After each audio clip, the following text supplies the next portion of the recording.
Striking a blow to U.S. President Donald Trump, the U.S. Senate has voted to block the sale of billions of dollars worth of weapons to Saudi Arabia by the Trump administration.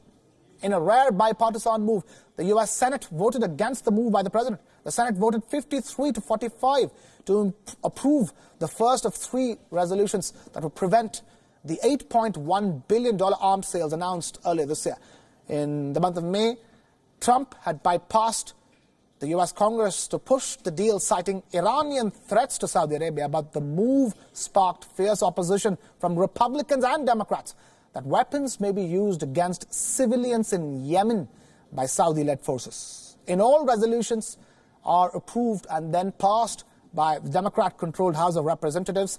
It would block the sale of aircraft support, maintenance and other weapons to Saudi Arabia, the United Arab Emirates and Jordan. Trump had already promised to veto the measures. The White House said stopping the sales would send a message that the U.S. is abandoning its partners and allies at the very moment when threats to them are increasing. Overturning a presidential veto requires a two-thirds majority in both the House and the Senate. The Senate vote came just hours after Iran shot down a U.S. military drone over the Strait of Hormuz.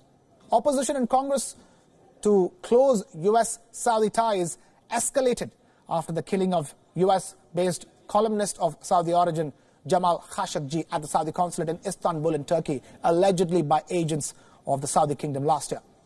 Added to that is the humanitarian crisis in Yemen and the escalating war with Iran, a Saudi Arabian rival.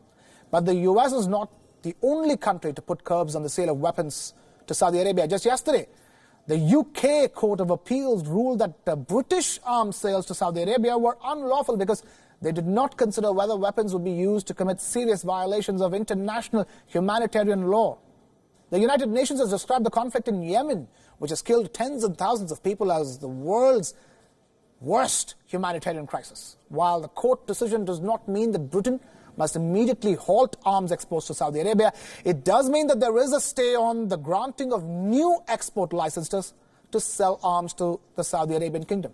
Saudi Arabia accounted for 43% of Britain's global arms sales in the past decade. So this is going to be an extremely big decision.